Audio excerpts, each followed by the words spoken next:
Dhaka metro Motijheel থেকে উত্তরা উত্তর পর্যন্ত এই মেট্রো লাইনটি চলেছে। প্রথমে টিকিট আমি টপ আপ করলাম। টপ আপ করার জন্য কার্ডটি ট্রেতে রাখতে হয়, তারপর এই টপ আপ বাটনে ক্লিক করতে হয়। কত টাকা টপ আপ করবো সেই টাকার অ্যামাউন্টটি সিলেক্ট করতে হয়। এরপর টাকা নির্দিষ্ট স্থানে ঢোকাতে হয়। এরপরই আপনি এই টপ আপ হয়ে গেল। এখন আমি কার্ডটি নিয়ে নিলাম। তো এটি হলো মেট্রোর কনকোর্স হল। এটি স্টেশনের একটি দৃশ্য। এই মেট্রো রেল আসছে মতিঝিলে। এখন আমরা মেট্রো রেলে উঠব। যেহেতু এটি সকালের দৃশ্য, সকাল 7:30টায় লোকজন তেমন একটা ভিড় ছিল না মেট্রোতে, তাই মেট্রোতে উঠলাম। এটি মেট্রোর ভিতরের দৃশ্য, ঢাকা মেট্রো। মেট্রোর ভিতর থেকে বাইরে যে দৃশ্যটি আমরা দেখতে পাচ্ছি, এই অংশটি মূলত শাহবাগ এলাকার হোটেল ইন্টারকন্টিনেন্টাল এবং বাংলা মোটর এলাকার একটি দৃশ্য।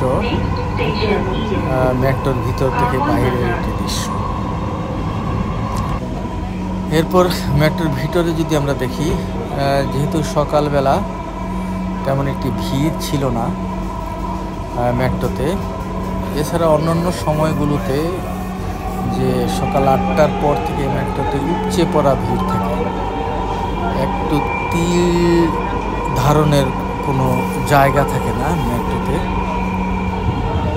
তো এই যে মেট্রোতে এখন আমরা মিরপুর বিভিন্ন স্থানে মেট্রো গিয়ে আমরা মিরপুর 10-এ গিয়ে একটু নামবো, কিছুক্ষণ এখানে মেট্রোতে অবস্থান করব 10 নম্বরে। এরপর 10 নম্বর থেকে আমি আবার উঠে উত্তরা উত্তর স্টেশন, সর্বশেষ স্টেশনে আমি যাব। কিছু কাজ আমার ছিল, তো এই 10 নম্বর থেকে আমি অপেক্ষা করছি উত্তরা উত্তরে যাওয়ার জন্য। এই যে দেখেন, আমি ঢুকলাম, 10 নম্বরে আসলাম। 10 নম্বরে দৃশ্য, এই যে উত্তরা উত্তরে চলে আসলাম। উত্তরা উত্তরের বাইর থেকে যে দৃশ্যটি আমরা মেট্রোতে দেখছি, এটি মেট্রো লাইন উত্তরা উত্তরের। এই রাস্তা দিয়ে আমি যাচ্ছি উত্তরা উত্তর দিয়াবাড়ি লেকের দিকে। এই রাস্তাটি চলে গেছে দিয়াবাড়ি লেকের কাছে। ধন্যবাদ সকলকে।